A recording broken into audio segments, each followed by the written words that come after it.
I don't even know what time it is right now.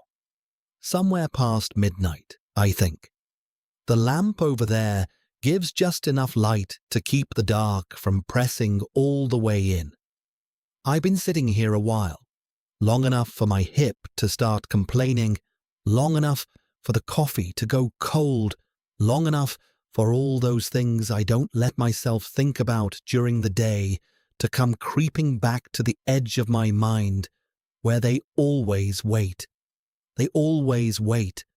I'm 71 years old, 71. My body knows it in ways my mind still argues with. Some mornings I wake up, and for just a few seconds, maybe 3, maybe 4, I feel like I'm 40 again, like the world is still wide open. Then I try to stand up, and the truth comes back in a hurry. 71 years is a long time to carry things. There are people who can set a thing down and walk away from it. I've watched them do it. I've envied them for it, sometimes with a bitterness I'm not proud of. Me, I was never built that way. Whatever I pick up, I carry. My mother used to say I came out of the womb already holding something in both hands. My grandmother laughed when she told that story. She said it like it was a gift. I'm not so sure anymore. I think about my brother nearly every day. Not in a sad way, always. Sometimes it's just a flash. His laugh. The way he walked, slightly ahead of me, even when we were going the same direction, like he thought he could outrun whatever was coming. We were born 11 minutes apart. 11 minutes. He was first. He used to say those 11 minutes were why he was always a little faster, a little bolder, a little less afraid of things that should have scared us both. Raymond. I haven't said his name out loud in a while. Just saying it in this room right now does something strange to my chest. Raymond is still alive. I want to be clear about that. He's alive, living somewhere in another state now, and we talk on the phone sometimes. Not as much as we should. Not anywhere near as much as we used to before everything happened. And I know he carries his own weight from that time too. We just carry it differently. We always did. But I'm getting ahead of myself. Or maybe behind myself. With memory, it's hard to tell sometimes which direction you're moving. There's a specific night I keep coming back to. I've come back to it so many times over the years that I've worn a groove in it, like a record you play too much until the music starts to skip. I don't know if what I remember now is exactly what happened, or if it's become something slightly different from all the handling. Memory does that. It's not a photograph. It's more like clay. Every time you pick it up, you leave a little bit of yourself on it. But here is what I know. It was a Tuesday. I remember that much because I had been at the warehouse since 5 in the morning, and by the time I got home that evening, my feet were somewhere between numb and angry. And Tuesday was always the worst day there. Something about the Tuesday delivery schedule that turned everybody mean. I got home. I took off my boots right there at the door. I sat on the couch, and I was planning on not moving again until the next morning, if God would allow it. My brother knocked on my door at a little past 9. That wasn't unusual on its own. Raymond and I had always lived close to each other, close enough that showing up unannounced was just something we did, the way twins sometimes blur the line between visiting and simply existing in each other's space. But when I opened the door that night, something cold moved through me before I even processed what I was looking at. His face, Raymond's face. I can see it right now, as clearly as I can see this lamp. His left eye was nearly swollen shut. There was a cut above his eyebrow that had dried dark. His bottom lip was split and puffy. He was holding himself in a certain way, slightly hunched, the way a man holds himself when his ribs are speaking to him. I stood in the doorway for what felt like too long. I think I said his name. I think I reached out and touched his arm. I'm not certain. There's a blur around those first few seconds because your mind doesn't quite know how to organize itself when you see your own face beaten up and standing in front of you. That's what it was like. Raymond and I were identical. People who'd known us 30 years still got us mixed up occasionally. Looking at him in that doorway was something like looking in a mirror and seeing yourself hurt. I brought him inside. I got him to the kitchen, sat him down, got a cloth and some water. He winced when I touched near his eye. He didn't make a sound. He just winced. And that quiet was somehow worse than if he'd yelled. I asked him what happened. I already had a feeling. I had been having that feeling for months, actually. A low, steady, quiet kind of dread. The kind you get when you're watching something develop slowly, and you keep telling yourself you're wrong. You're reading it wrong, hoping you're wrong. He took a while to answer. Raymond was never someone who rushed toward hard things. He was brave in physical ways, but emotionally he'd circle something for a long time before he could get the words out. We were different that way too. So I waited, I gave him water, I sat across from him, and I waited while he looked at the table and found where the words were hiding. His son-in-law, he finally said. Darnell. Darnell had done this. I'm going to pause there for a moment, because there's a specific kind of anger that comes with hearing a particular name attached to a particular act, and it's nothing like regular anger. Regular anger is hot. Regular anger moves fast and burns quick. This wasn't that. This was something that came up slow from somewhere deep, the way water comes up through the earth, cold and dark, and with no hurry about it, because it knows it's going to reach the surface eventually, no matter what. Darnell had married Raymond's daughter, Kezia, 4 years before this. I'd been at the wedding. I'd held Raymond's arm during the ceremony because Raymond cried the way fathers do at weddings, though he would have argued against that description. Darnell, at the wedding, had seemed like a decent enough man, solid, a little too smooth maybe, the kind of man who always seemed to know the right thing to say. And in my experience, men who always know the right thing to say have usually spent a lot of time figuring out how to hide the wrong things they do. Raymond told me it wasn't the first time. That landed somewhere below my stomach. He said Darnell had been hurting Kezia for over a year, quietly, in the ways that men like that are always quiet about it, just enough and not more, just where it doesn't show, just often enough to make a woman feel small and afraid, but not so often that she can fully organize her fear into action. Raymond had found out.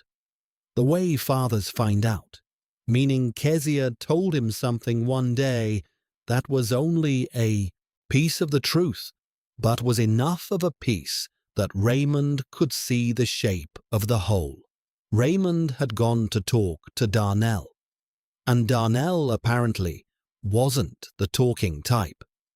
There's a thing that happens to me sometimes when I hear about a man putting his hands on a woman, and it gets worse when the woman is family, and it reaches some whole other level when the man who did it also had the nerve to put his hands on my brother, my twin, the other half of me, the person I came into this world alongside, who I learned to walk with and fight with and laugh with and grieve with. 11 minutes behind him, yes, but connected in a way that goes beyond blood, beyond bone, beyond anything I know how to name properly. I sat in that kitchen and I looked at Raymond's face and I felt something come together inside me that was a long time coming. Raymond started talking about going to the police, and I understand that. I do. I understood it then, but we also both knew certain things about the world, about how it received men like us, about the particular mathematics of a black man walking into a station and making a complaint about another black man who'd done something inside the family. We'd seen how those calculations worked out for other people we knew, and Raymond had no witnesses. Darnell would simply say something else had happened, and without Kezia speaking up, which she wasn't ready to do, the whole thing would dissolve into air. That's when it started. The idea. I've thought about the moment the idea appeared so many times. I've turned it over looking for the exact point when it became real, when it went from being something I wouldn't say out loud to something I said out loud. I can't find it. It was like one of those transitions in a dream where you're somewhere and then you're somewhere else and you can't locate the moment of movement. At some point that night, Raymond and I were sitting at my kitchen table and we were making a plan. The plan was this: we would switch. I would become Raymond, not permanently, not in any complicated way, just enough, just for one encounter, one specific situation, in one specific place where Darnell would expect to see Raymond but would see me instead. And in that encounter, I would make sure that what Darnell had done to my brother, to my niece, would not simply pass into the silence the way things like that so often do. I want to say something careful here. I'm not going to sit in this chair at 71 years old and pretend that what we were planning was clean. It wasn't clean. I knew it wasn't clean then, and I know it wasn't clean now. But there is a difference between something being clean and something being necessary, and I have never been able to fully resolve that difference when it comes to that night. I've tried. Lord knows I've tried. I've turned it over in sermons I half listened to, in quiet moments at 3 a.m, in conversations with myself that never quite finished, and I always end up in the same place. I would do it again. That's the part of the confession that costs me something to say, because I'm supposed to have grown beyond that by now. I'm supposed to be the version of myself that has moved past it with grace. And in most things, I have moved on. But not in that. Not entirely. We spent 2 hours talking it through. Raymond knew Darnell's schedule. Darnell worked at a lumber yard on the other side of town, second shift, which meant he got home around 11:30 most nights. Kezia was staying with her friend that week, had been since Raymond had come to talk to Darnell, and things had gone wrong. So the house would be just Darnell. Raymond gave me his jacket, the green one with the collar, the one he wore everywhere that year. He showed me how Darnell wouldn't look twice, wouldn't question it, because from a distance we were the same man, and Raymond had a habit of showing up to that house unannounced ever since Kezia had told him pieces of what was happening. So Darnell was already used to being surprised by Raymond at his door. I practiced Raymond's voice. Not that we sounded different, but Raymond had a particular way of starting sentences with a kind of long, slow breath before the words came. I'd imitated him my whole life, the way twins do, sometimes on purpose, sometimes without even realizing it. That night, I did it on purpose. I drove over there, in Raymond's car, which he'd left at my place when a mutual friend had dropped him off. I remember driving those streets and feeling something I didn't expect to feel, which was calm. Not the brittle calm of someone holding themselves together. Real calm, the kind that comes from certainty. I was certain about what I was doing in a way I had rarely been certain about anything. I pulled up to that house at 11:47. The porch light was on. I sat in the car for a minute. Just a minute. Looking at that house. That ordinary little house with its ordinary porch light, and thinking about everything that had happened inside it that nobody outside had been allowed to see. Thinking about Kezia, who was Raymond's daughter but also my niece, who I had watched grow up from a small, serious child into a woman I was proud to be related to, and what had been done to her quietly in that ordinary house with its ordinary light. I got out of the car, I walked to the door, and I knocked. Darnell opened it within a few seconds, which told me he'd been awake, maybe even saw the headlights.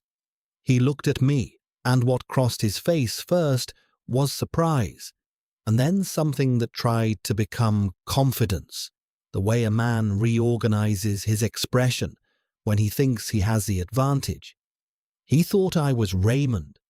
He said, "You've got some nerve showing up here." And I looked at him. I looked at him the way you look at something that you've decided needs to be handled, not with rage, not with theater, but with a kind of clarity that doesn't require decoration. I said, "I've got exactly as much nerve as this situation requires." He started to say something else. I'm not going to describe everything that happened in that doorway and then inside that house, because some of it I still don't entirely know how to sit with, not because I regret it, but because violence, even when it's answering other violence, leaves a residue. It stays on you. You wash your hands and you still feel it on your hands days later. I will say this. Darnell found out that night what it felt like to be on the other end of a situation where you cannot simply overpower your way out of it. He was bigger than Raymond. He had counted on that with Raymond. What he didn't account for was that I had spent 12 years working physical labor, that I was in a different kind of condition than my brother, and that I came to that door without 1 ounce of hesitation or doubt in my body, which is its own kind of strength that has nothing to do with size. I was not cruel. I want to be precise about that. I did not enjoy it. I wasn't there because I wanted to feel something. I was there because something needed to be made clear to a man who had decided that the people around him could be treated as if their pain didn't count. I made it clear in the only language he seemed to speak. And then I told him something before I left. I told him that I knew everything. I said Kezia's name. I said it slowly. I told him that if he touched her again, if he even spoke to her in the wrong way, if she called her father with anything in her voice that shouldn't be there, I would come back. And I told him, still in Raymond's cadence, still with that long breath before the words, I told him that next time I would bring the kind of documentation and the kind of people that would ensure this ended in a way from which there was no walking away. I drove back to my apartment. Raymond was still there, asleep on my couch with his face at rest, his beat-up face with the dried cut and the swollen eye. And I stood there looking at him for a minute, this man who was the other half of me, this person I had come into the world with, and I thought about all the years between our beginning and this night, and I felt something that wasn't quite peace, but was close enough to it that I couldn't name the difference. I sat down in the chair across from him, and I fell asleep too. That's how that night ended. But of course, endings aren't really endings. You find that out when you get older. What looks like an ending is usually just a particular angle on a thing that continues. The night ended. The thing continued. Darnell left Kezia. He didn't do it immediately, but within 6 weeks he had packed what he considered his and moved out, and the divorce came through without a lot of noise on his end. We always believed it was because he wasn't entirely certain whether it had been Raymond that night or someone else, and that uncertainty was enough to change the mathematics of whatever he'd been calculating. Kezia never knew what happened, not the specifics, not who exactly had gone to that house or what had taken place there. Raymond told her that things had been handled, and Kezia, who I think suspected there were dimensions to the story she wasn't being given, accepted that in the way a person accepts something when they're exhausted and grateful and not sure they want the weight of the details.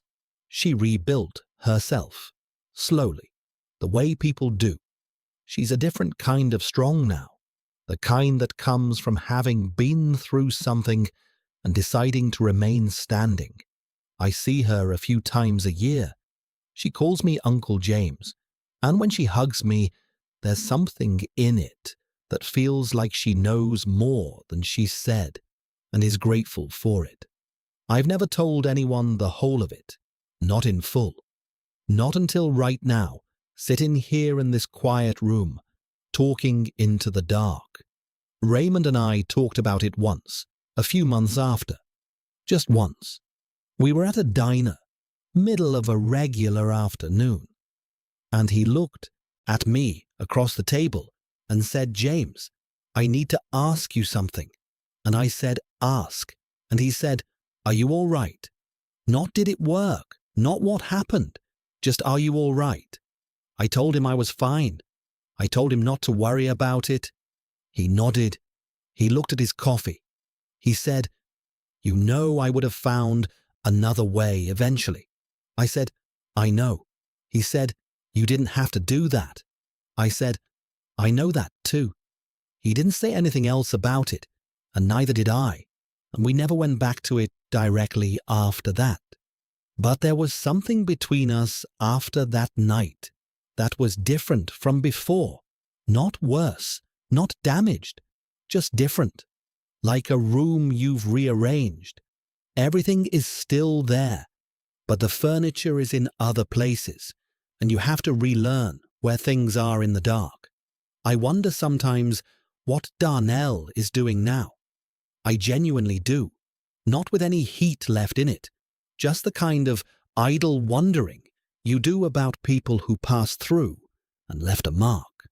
I hope he found some way to become something other than what he was. I don't say that from a sentimental place. I say it because I know that what makes a man like that isn't simply some evil he was born with. It's everything that built him, year by year, everything he was handed, and everything he didn't receive, everything that was done to him that he passed along because he never learned any other direction for it. That doesn't make what he did acceptable. It doesn't reduce what he did to Kezia or to Raymond. But I can hold that understanding now without it softening anything it shouldn't soften. Time does that. Not to everything, but to some things. What time hasn't done is let me off the hook with myself entirely. See, here's the part I don't tell often, the part underneath the part. When I drove to that house, I was not just going for Raymond, not just going for Kezia. There was something personal in it that belonged specifically to me, and I knew it even then. There was a part of me that had been waiting for something like that night for a long time, some moment where I could act in a way that was absolute, some situation where all the hesitation I had carried through my life, all the times I had held back and measured myself and been careful and cautious and considered, could just be set down for one night. I had spent so much of my life not acting, not saying the thing, not doing the thing, letting moments pass because I was afraid of what acting would cost me. Some of those moments I have made peace with, some of them I haven't. That night I was not afraid. That night I was just completely there, completely present, completely decided. And I've been chasing that feeling ever since, not with violence, not that way again, but in other smaller ways, trying to inhabit the moment fully, trying not to be the man standing slightly outside his own life, watching it happen, without quite participating. Raymond was always better at that than me. Those 11 minutes. Maybe they really did mean something. I remember being young and standing in front of a mirror with Raymond beside me. We must have been 8 or 9. We were making faces, doing what boys do, and at some point we both stopped and just looked. 2 faces exactly the same. And Raymond said, "Which one is the reflection?" Just to be funny. But I remember thinking about that for days afterward, not because it frightened me, exactly, but because there was something in the question that I couldn't quite answer to my own satisfaction. Which one was the reflection? I've thought about that my whole life in one way or another. We are different men. Anyone who knows us well knows that. Same face, same voice, same laugh, same history in many ways, but different in the things you can't see. Raymond took more risks and paid for some of them, and didn't pay for others. I was more careful and was protected by that carefulness and diminished by it in equal measure. He loved more openly and got hurt more directly. I kept myself at a certain distance from things and people and was safer and lonelier for it. My marriage, for instance. I was married for 9 years to a woman named Carolyn. We had a good marriage in many of the ways that matter. She was kind. She was patient. She made a home the way some people make art, with real intention behind every small thing. I loved her. I still love her, in the way you love someone who was important to a long chapter of your life. But I never told her enough. That's the simple version. The fuller version is that I was so conditioned to holding things inside, to watching life from a slight remove, that even with someone who had offered me every possible safety to be open, I kept most of the interior of myself behind glass. She could see me. I could see her seeing me.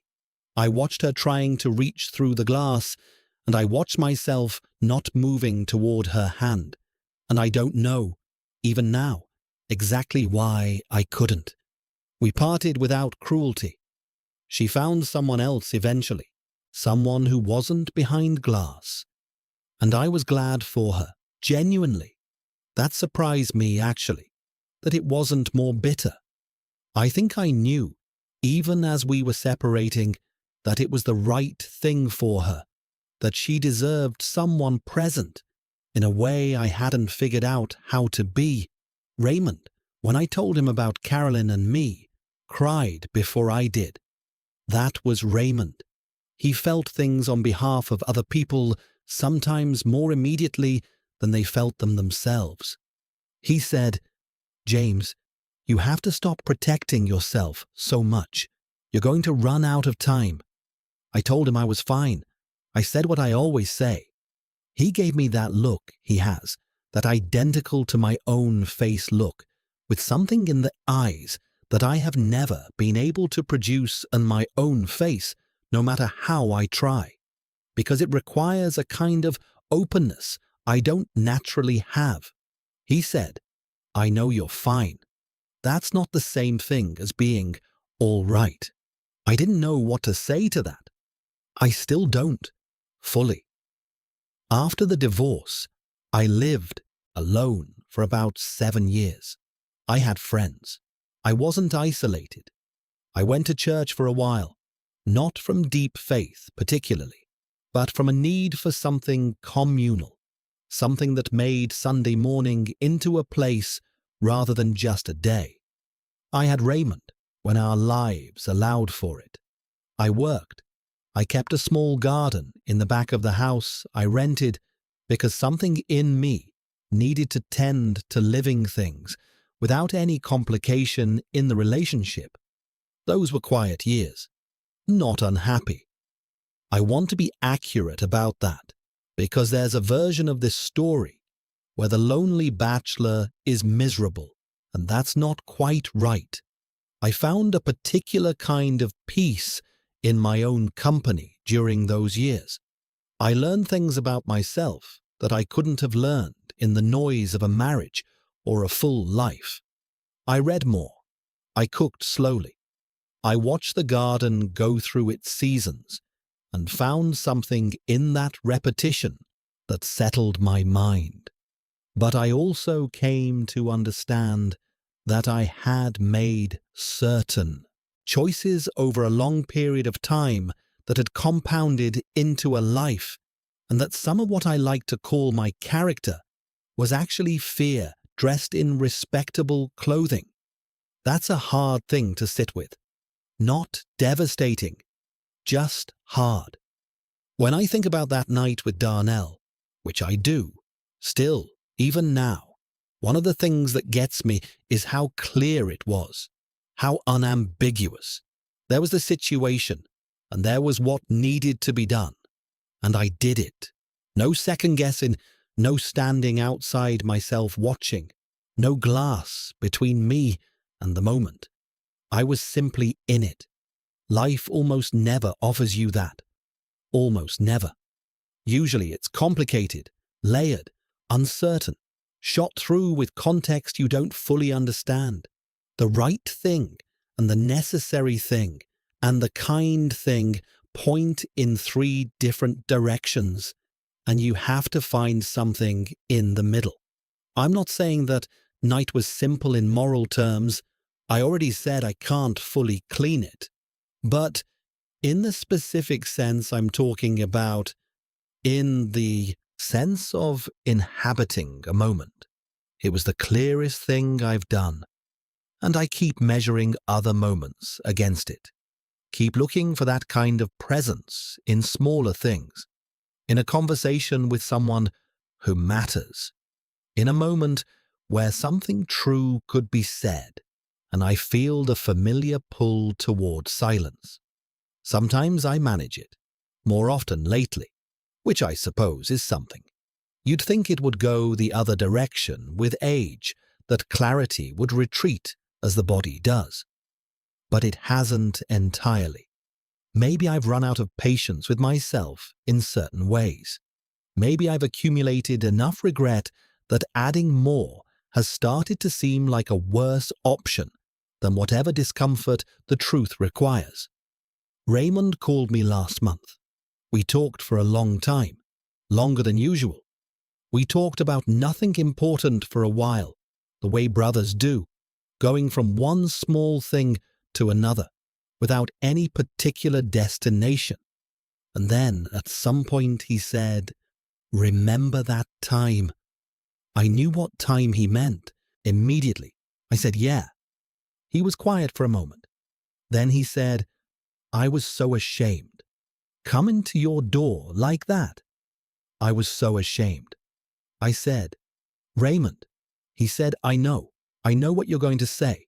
Just let me say this first.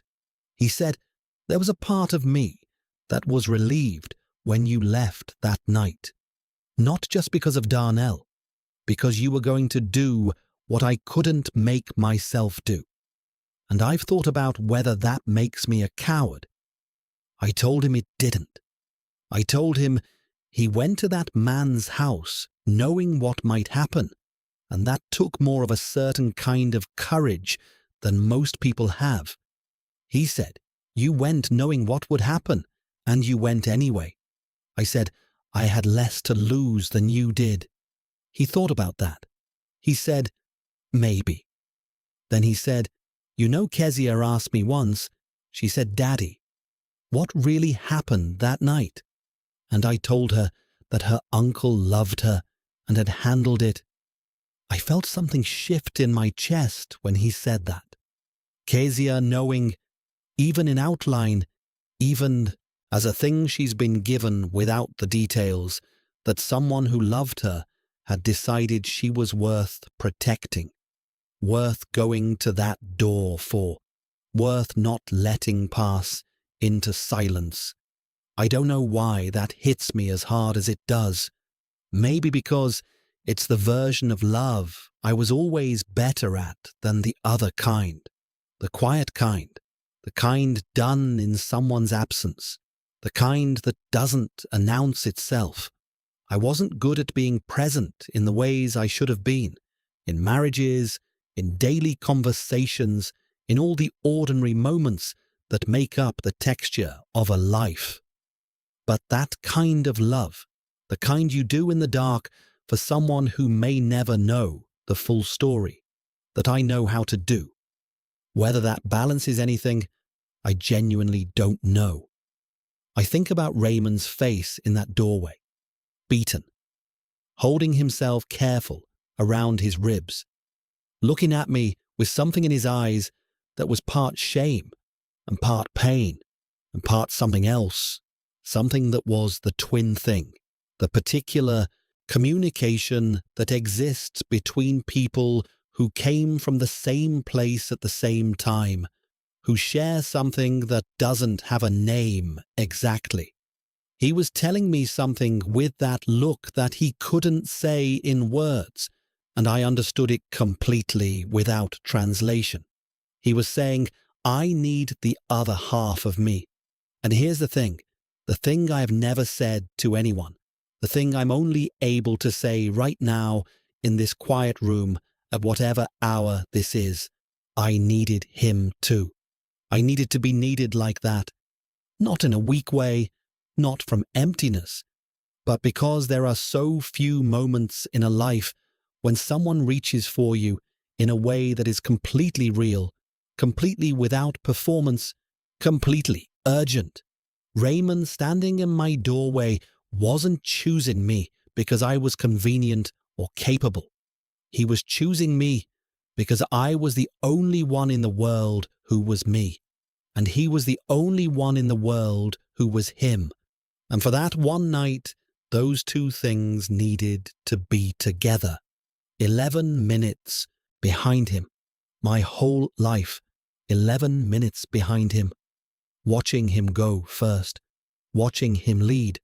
The bold one and the careful one. The one who fell and the one who steadied. The one who loved openly and the one who watched with the glass between him and the feeling. But that night I went first. That night he sat on my couch and I put on his jacket and I went first. And I'm glad. I'm glad in a way that doesn't require justification, in a way that lives underneath all the complicated layers and won't be reasoned away. I'm glad. I've been in this chair a long time now. My hip is past complaining and has moved into a kind of dull resignation that means I should go to bed. The coffee cup is empty. The lamp is doing what it can.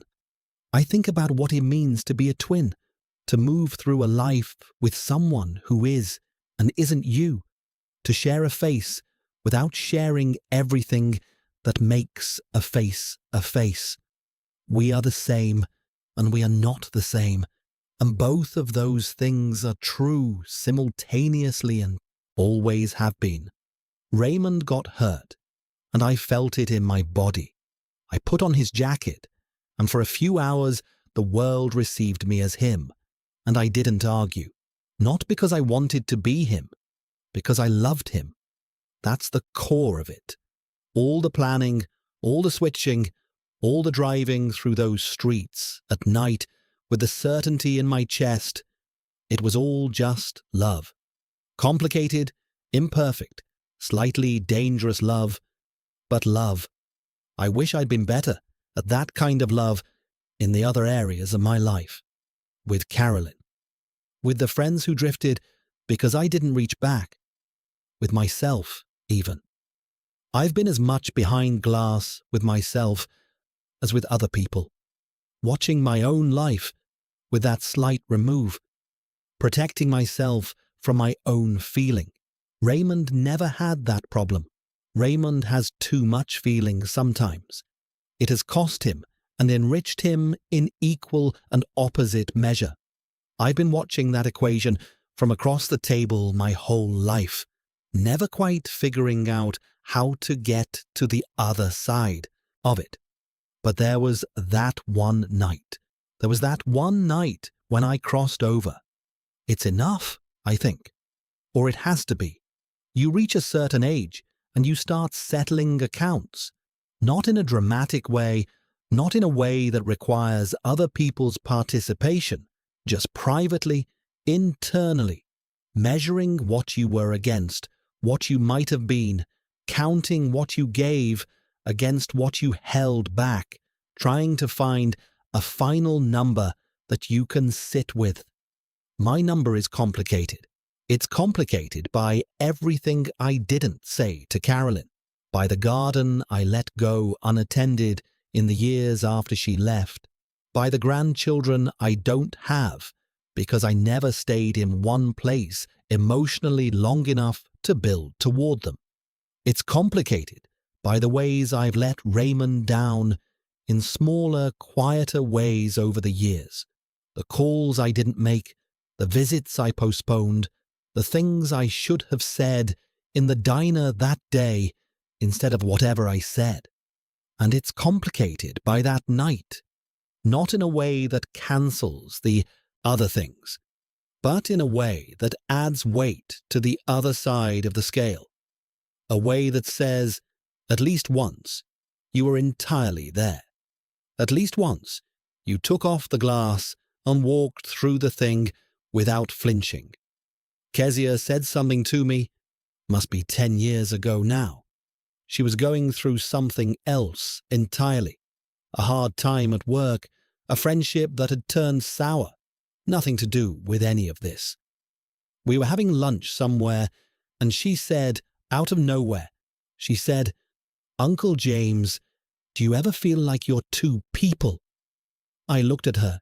She said, "Like there's the person everyone sees, and then there's the other one underneath." I said, "Honey, I've been thinking about that question since before you were born." She laughed.